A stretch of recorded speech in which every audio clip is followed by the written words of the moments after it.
Mathematical academy में आपका स्वागत है। फ्रेंड्स, आज हमें CSIR नेट दिसंबर 2011 पार्ट सी रियल एनालिसिस के कुछ क्वेश्चन करेंगे। 3 क्वेश्चन हमने पहले कर लिए थे, आज हम 4th क्वेश्चन से स्टार्ट करेंगे। उससे पहले फ्रेंड्स मैं आपको एक इंफॉर्मेशन दे दूं, Malik mathematical academy CSIR NET June 2021 के लिए एक टेस्ट सीरीज और वीडियो लेक्चर स्टार्ट कर रही है। लीनियर अलजेब्रा के वीडियो लेक्चर्स हैं। अगर उसकी मोर इन्फॉर्मेशन चाहिए तो नीचे दिए गए नंबर पर या फिर एक announcement of the test series के नाम से मेरी वीडियो है, आप वहां जाकर भी कंप्लीट इन्फॉर्मेशन ले सकते हैं। तो फ्रेंड्स, ये थी इन्फॉर्मेशन। अब आते हैं क्वेश्चन पर। क्वेश्चन क्या है मेरे पास, let f are theta equal to r cos theta are sine theta for r comma theta belonging to are square with r not equal to 0. Which of the following statements are correct? Here df denotes the derivative of f. These are the options. मेरे पास क्या है, F are theta एक function of several variable given है। उसके बाद कुछ linear transformation D F R theta के बारे में बात कर रहा है। सभी ऑप्शंस में डी एफ आर थीटा के बारे में या फिर F is 1 on R theta, इसके बारे में बात कर रहा है। देखते हैं, सबसे पहले मैं क्या करता हूं, डी एफ आर थीटा निकाल लेता हूं, क्योंकि फर्स्ट ऑप्शन में और 4th ऑप्शन में डी एफ आर थीटा के बारे में बात कर रहा है। उसके बाद बी एंड सी करेंगे। तो ए ऑप्शन पर आते, ए ऑप्शन में क्या आता है, linear transformation D F R theta is not 0 for any r comma theta belonging to r square with r not equal to 0. मेरे पास एफ आर थीटा ये है, f1 ये है मेरा, f2 ये है। f1 क्या है मेरे पास, r cos थीटा,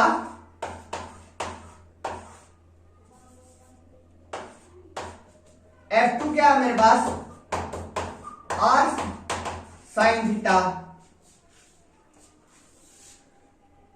अब डी एफ आर थीटा निकालना है, वो किस टाइप से निकलेगा, डी एफ आर थीटा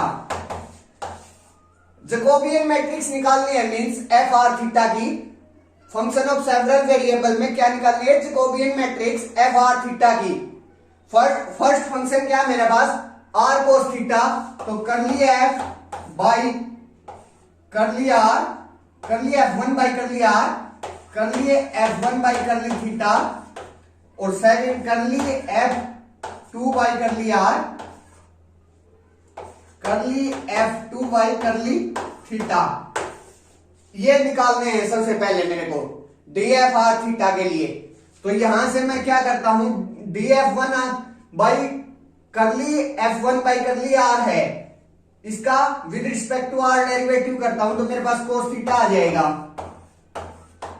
यहां मेरे पास जब मैं कर लिया f1 बाई कर ली थीटा करूंगा तो r तो एज इट इज रहेगा, और कोस थीटा का जो डेरिवेटिव वो क्या आ जाएगा, माइनस साइन थीटा, माइनस आगे r साइन थीटा, ये आ जाएगा मेरे पास। यहां भी क्या आ जाएगा, कर लिया f2 डिवाइड बाई कर लिया r है, तो जो f2 है उसका derivative with respect to r क्या आ जाएगा, साइन थीटा, और यहां फिर कर लिया f2 बाई कर ली थीटा है, f2 का derivative with respect to theta r cos theta आ जाएगा मेरे पास। ये मेरे पास क्या आ गया, डी एफ आर थीटा आ गया। अब अगर मैं सिर्फ यहां बात करता हूं, linear transformation D F R theta is not 0 for any r comma theta belonging to r square with r not equal to 0. अब मैं क्या करता हूं, डिटरमिनेंट निकाल लेता हूं डी एफ आर थीटा का। इसका डिटरमिनेंट आएगा, वो क्या आ जाएगा मेरे पास, यहां मल्टीप्लीकेशन होगी r cos square theta minus minus plus r sine theta sine square theta आ जाएगा। r कॉमन निकाल के तो cos square theta plus sine square theta आ जाएगा, cos square theta plus sine square theta. जब जो थीटा मेरा वो कहां से आ रहा है, r से, क्योंकि r एंड थीटा कहां से आ रहे हैं, बिलोंग कर रहे हैं r स्क्वायर में, तो आर भी आर का एलिमेंट है और थीटा भी आर का एलिमेंट है। तो जब मेरे पास थीटा आर का एलिमेंट होता है तो cos square theta plus sine square theta किसके इक्वल होता है? 1 के इक्वल होता है। तो यहां से मेरे पास डिटरमिनेंट क्या आ गया? आर आ गया। अब D F R theta is not zero. जब मेरे पास r not equal to zero होगा तो जो डी एफ आर थीटा है वो क्या होगी? नॉन जीरो होगी, क्योंकि डी एफ आर थीटा तो मेरे पास क्या हो जाएगी? इन्वर्टिबल हो जाएगी। ये वाली जो लीनियर ट्रांसफॉर्मेशन है इन्वर्टिबल हो जाएगी। इन्वर्टिबल हो जाएगी तो वो क्या होगी? नॉन जीरो होगी। तो मेरे पास से जब जब R not equal to zero होगा तब मेरे पास डी एफ आर थीटा क्या होगा? नॉन जीरो होगी, जीरो नहीं होगी।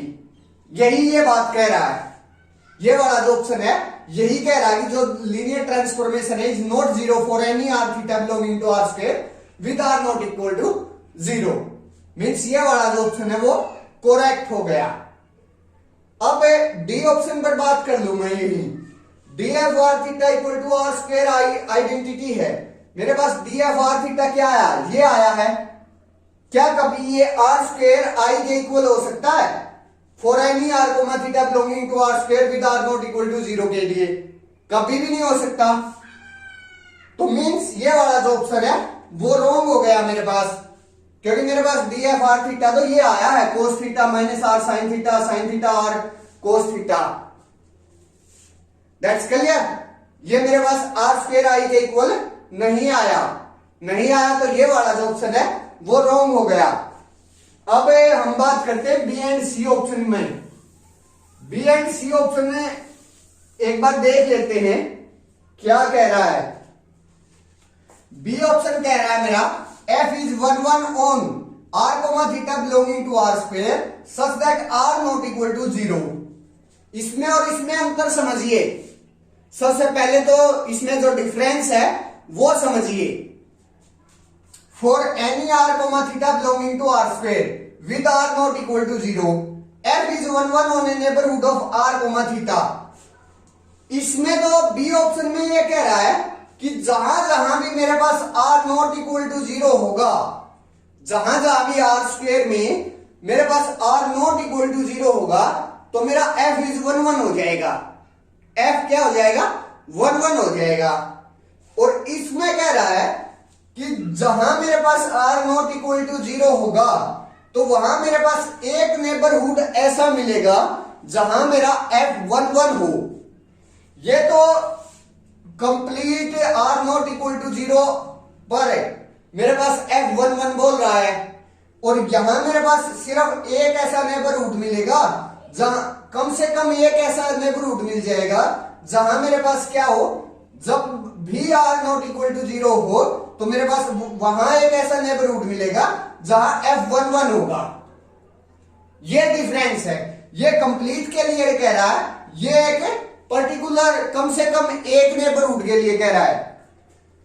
अब वो f की बात कर रहे हैं। सेकंड थिंग, वो डीएफ की बात नहीं कर रहे, f की बात कर रहा है। कुछ स्टूडेंट्स यहां देखते हैं कि जो डीएफ आया है वहां मेरा जो r अगर नॉट इक्वल टू जीरो होगा तो मेरे पास जो डीएफ है वो 1 हो जाएगी। वो df तो 1 हो जाएगी, लेकिन वहां से हम f के लिए कुछ नहीं कह सकते। वहां से f के लिए हमें कुछ भी नहीं कह सकते।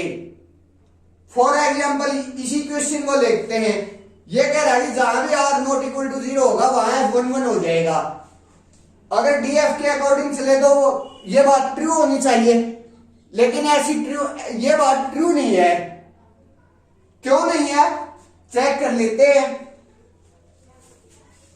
मैं एफ आर थीटा लेता हूं, वो किसके इक्वल होता है? आर कोस थीटा और आर साइन थीटा। जहां मेरा जो आर है वो नॉट इक्वल है, नॉट इक्वल टू जीरो है। अब मैं एफ आर थीटा प्लस 2 पाई ले लेता हूं। थीटा प्लस 2 पाई लेता हूं तो भी मेरे पास क्या आ जाएगा? R cos theta are sine theta, क्योंकि कोस थीटा प्लस 2 पाई और sine theta plus 2 pi, cos theta plus 2 pi cos theta और sine theta plus 2 pi sine theta. तो मेरे पास जो ये फंक्शन है वो दोनों सेम आ गए, लेकिन यहां तो मेरे पास थीटा प्लस 2 पाई है, यहां थीटा है, दोनों वैल्यूज सेम नहीं है। मीन्स आर थीटा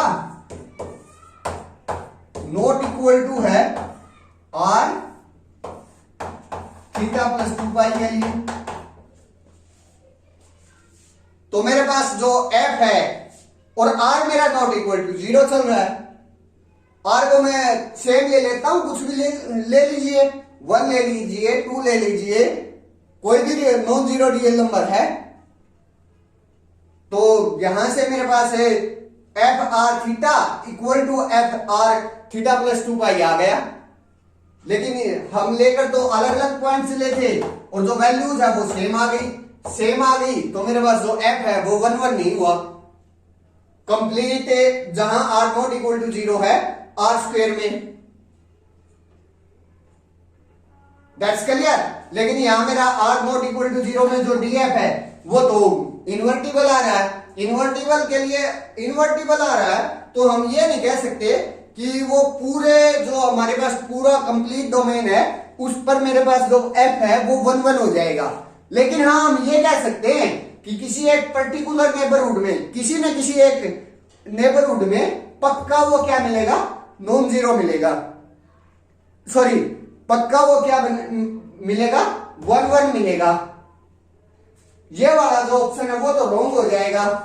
अब इस ऑप्शन पर बात करते हैं। अब मेरे को ये दिखाना है कोई भी मैं अगर आर नॉट इक्वल टू 0 लेता हूं, आर को मैं theta belonging to are square करूं और जहां आर नॉट इक्वल टू 0 हो, तो मेरे को सिर्फ इतना दिखाना है कि कम से कम मेरे को एक ऐसा नेबरहुड मिल जाए जहां एफ 1 1 हो। मैं हमेशा जो थीटा प्लस 2 पाई कर रहा हूं, ये वाले जो वैल्यू है नेबरहुड में ओपन ले लूंगा। मीन्स थीटा जो 2 पाई है 2 पाई से स्ट्रिक्टली लेस रखूंगा। यहां थीटा में जो कुछ भी ऐड करूंगा उसमें 2 पाई स्ट्रिक्टली लेस रखूंगा, 2 पाई से स्ट्रिक्टली लेस रखूंगा। अगर वो मैं हमेशा नेबरहुड लेता रहूंगा तो मेरे पास जो एफ है वो क्या आता रहेगा, 1 1 आता रहेगा, क्योंकि 2 पाई पर जाकर मेरे पास जो वैल्यूज हैं कोस थीटा और साइन थीटा की वो रिपीट होनी शुरू होती हैं। कोस थीटा और साइन थीटा की जो वैल्यूज हैं वो रिपीट होना शुरू होती है 2 पाई पर जाकर। अगर मैं अपना जो नेबरहुड है उसको 2 पाई से कम रखूंगा तो मेरे पास हमेशा जो एफ है वो ऑलवेज क्या है, क्या आएगा, 1 1 आएगा। और वही ये कह रहा है कि मेरे पास कम से कम एक नेबरहुड मिलता रहेगा। That's clear.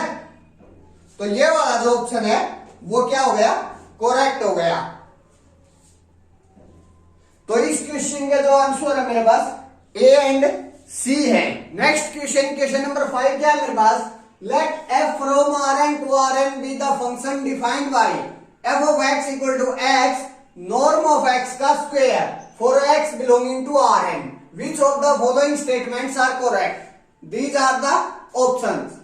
मेरे पास एफ इस टाइप से डिफाइन है और जहां जो एक्स है वो आर एन का मेंबर है, means function of several variable given है r n to r n. और उसके बाद ये पूछ रहा है D f 0 D f x ये दोनों 0 होंगे या f is 1 1 f has an inverse.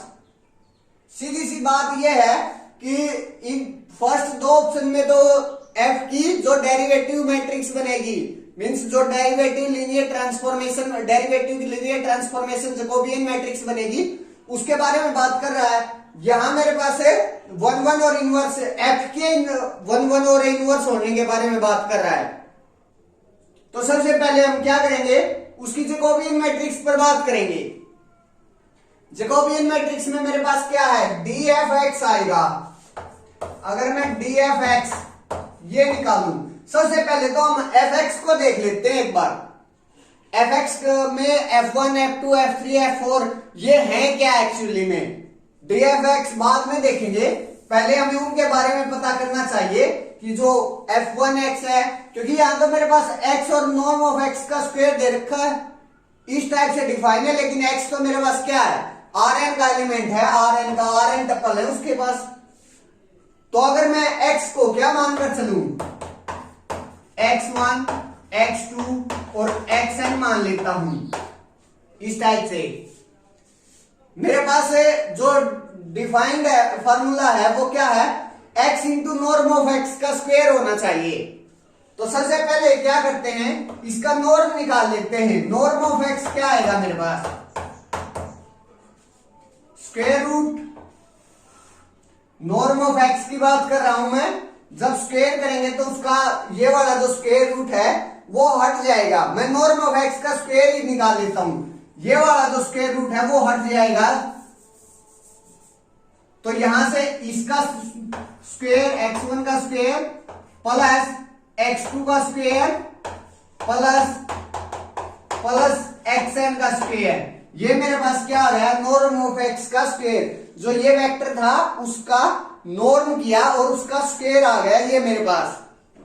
अब इन दोनों की क्या करते हैं, प्रोडक्ट कर लेते हैं। तो यहां से मेरे पास x1 square plus x2 square plus xn square इस हर ट्रिपल के साथ मल्टीप्लाई में चला जाएगा, हर ट्रिपल के साथ है मल्टीप्लाई में चला जाएगा। Means x norm of x क्या आ जाएगा मेरे पास, x1 into x1 square plus x2 square plus xn square comma x2 into x1 square x2 square plus xn square, इस टाइप से ये वाला जो मल्टीप्लाई में आ जाएगा, कोमा डैश डैश xn के साथ भी ये वाला x1 x का स्क्वायर प्लस x2 का स्क्वायर प्लस xn का स्क्वायर मल्टीप्लाई में आ जाएगा। ये मेरे पास क्या आ गया, x नॉर्म ऑफ x का स्क्वायर, ये आया मेरे पास f ऑफ x, किसके इक्वल हो गया, f ऑफ x के इक्वल ये हो गया, ये वैल्यू आई। यहां f1 क्या है मेरे पास, ये f2 क्या है, ये fn क्या है, ये। अब हम क्या करेंगे कि जो df है x निकाल लेंगे। अगर मैं डायरेक्ट ही यहां df 0 निकाल लेता हूं, पहले डेरिवेटिव करता हूं और फिर x1 x2 x3 x4 x5 इनकी जगह क्या पुट कर देता हूं, 0 पुट कर देता हूं, तो मेरे पास ये सारे के सारे क्या हो जाएंगे, 0 हो जाएंगे। या फिर हम dfx निकाल लेते हैं एक बार, dfx अगर ये मैं निकालूं तो मैं क्या करूंगा, जो f1 है उसका derivative with respect to x1 करूंगा। तो मेरे पास ये जो कंप्लीट चीज है इसका x1 के साथ मल्टीप्लाई होगा, तो यहां मेरे पास x1 का क्यूब आ जाएगा, बाकी सभी में x1 आएगा। तो जब डेरिवेटिव करेंगे तो वहां से मेरे पास एक तो 3x1 स्क्वायर आएगा, बाकी में plus x2 square plus xn square, ये आ जाएगा मेरे पास। जब x2 के विद रिस्पेक्ट करूंगा, f1 का डेरिवेटिव x2 के विद रिस्पेक्ट करूंगा, तो यहां से मेरे पास क्या आ जाएगा, 2x1 x2 आ जाएगा, 2x1 x2। सिमिलरली जब हम xn के विद रिस्पेक्ट डेरिवेटिव करेंगे तो मेरे पास 2x1 xn ये आ जाएगा। ये मेरी फर्स्ट रो आ गई। फर्स्ट में सबसे पहले जब हमने x1 के विद रिस्पेक्ट डेरिवेटिव किया तो ये आया, x2 के विद रिस्पेक्ट किया तो 2x1 x2, x3 के विद रिस्पेक्ट करेंगे तो 2x1 x3, और जब लास्ट में जाएंगे तो 2x1 xn आ जाएगा मेरे पास। अब सेकंड जो मेरे पास फंक्शन है उसका derivative with respect to x1 करेंगे, तो मेरे पास यहां से 2x1 x2 आ जाएगा। जब x2 के विद रिस्पेक्ट करेंगे तो मेरे पास है x1 का स्क्वायर प्लस 3x2 का स्क्वायर, इस टाइप से वैल्यू आ जाएगी, प्लस xn का स्क्वायर ये आएगा। और जब लास्ट में xn के साथ करेंगे तो 2x2 xn आ जाएगा। इस टाइप से ये मैट्रिक्स बनेगी। सिमिलरली हमें आगे इस साइड n की साइड चली जाएगी, यहीं से हम समझ लेते हैं हर x के लिए क्या ये 0 होगा। ये कह रहा है कि सेकंड ऑप्शन में हर x के लिए ये 0 होगा। अगर मैं x को 1 0 0 0 मान लेता हूं, सिर्फ x1 की जगह 1 पुट कर देता हूं, बाकी सभी जगह 0 पुट कर देता हूं, तो मेरे पास क्या जो dfx है वो 0 आ जाएगा। ये देखते हैं। जब मैंने x1 की जगह 1 पुट कर लिया, बाकी सभी की जगह 0 पुट कर लिया, तो यहां भी 0 पुट हो, इस साइड भी 0 चला गया, इस साइड भी 0 चला गया।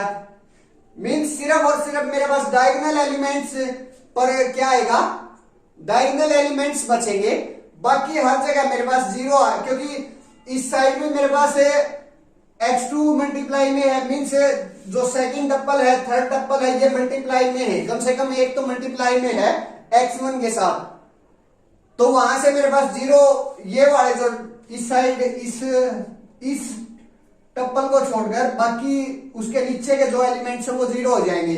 सेम इधर के 0 हो जाएंगे, सिर्फ डायगोनल एलिमेंट्स बचेंगे। और डायगोनल एलिमेंट्स में x1 सिमिलरली x1 हर जगह सिर्फ अकेला है, और वो अकेला जो है वो 1 1, बाकी तो 0 0 होते चले जाएंगे। यहां ये 0 हो गए, ये 0 हो गए, सिमिलरली आगे 0 हो जाएंगे। लेकिन जो x1 का स्क्वायर, x1 का स्क्वायर, x1 का स्क्वायर, x1 का स्क्वायर हर जगह बचेगा, और जो कि नॉन जीरो होगा, तो जो dfx है वो मेरी इस एलिमेंट के लिए 0 नहीं आएगी। एक डायगोनल लीनियर ट्रांसफॉर्मेशन आएगी, डायगोनल लीनियर और non zero diagonal linear transformation होगी। तो मींस ये वाला जो ऑप्शन है वो तो मेरे पास यहां से इस ऑप्शन से रॉन्ग हो गया। अब ऑप्शन ए पर बात करें तो यहां मेरे पास क्या है, df 0 इक्वल टू 0 है। जब मैं यहां x1 x2 xn की जगह हर जगह 0 पुट कर दूंगा, तो यहीं से मेरा जो fx है वो क्या आ जाएगा, 0 0 0 आ जाएगा, और फिर उसका जो डेरिवेटिव करेंगे वो भी क्या हो जाएगा, मेरे पास 0 0 0 हो जाएगा। तो मेरे पास 0 लीनियर ट्रांसफॉर्मेशन आ जाएगी जब हम 0 पुट कर रहे हैं x की जगह। That's clear. तो मेरे पास जो ये वाला ऑप्शन है वो करेक्ट हो जाएगा। अब बात आती है सी एंड डी की। सेम जो पिछले क्वेश्चन में किया था, यहां मेरे पास 0 को छोड़कर बाकी कहीं भी मेरे पास जो डेरिवेटिव की df है वो क्या नहीं हो रही, 0 नहीं हो रही। 0 नहीं हो रही तो इससे हम ये नहीं कह सकते कि जो f है मेरा वो 1 1 हो जाएगा या उसका इनवर्स एग्जिस्ट करेगा, जैसे पिछले क्वेश्चन में काउंटर एग्जांपल था वो। हाँ, लेकिन ये कह सकते हैं कि किसी एक नेबरहुड में जो f है वो मेरा 1 1 होगा, लेकिन ये नहीं कह सकते कि पूरे आरएन पर जो मेरा f है वो 1 1 हो जाएगा।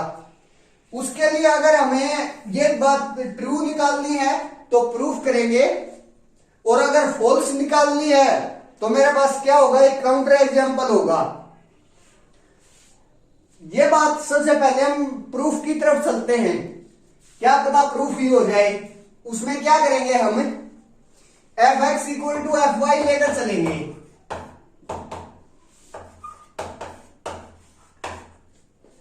ये चीज ले जहां x Rn का एलिमेंट है, y भी Rn का एलिमेंट है, तो यहां से मेरे पास क्या आ जाएगा, x नॉर्म ऑफ x उसका square equal to y norm of y उसका स्क्वायर। अगर यहां से मैं x इक्वल टू y लाकर दिखा दूं तो मेरे पास क्या होगा, f क्या हो जाएगा, 1 1 हो जाएगा, और 1 1 हो जाएगा, Rn टू Rn है तो उसका इनवर्स भी एग्जिस्ट कर जाएगा। तो देखते हैं, अगर मैं दोनों साइड क्या ले लेता हूं, नॉर्म ले लेता हूं, तो यहां से मेरे पास नॉर्म ऑफ x उसका स्क्वायर उसका norm equal to norm of y का स्क्वायर उसका नॉर्म। सारे का मैंने क्या कर दिया, बोथ साइड नॉर्म ले लिया। अब जो पहले ही नॉर्म लिया जा चुका है वो अपने आप में जब दोबारा नॉर्म लेंगे तो वो खुद के इक्वल हो जाएगा, और यहां से मेरे पास क्या आ जाएगा, norm of x into norm of x का square plus norm of y into norm of, sorry यहां इक्वल आएगा ये वाला नॉर्म ऑफ वाई का स्क्वायर।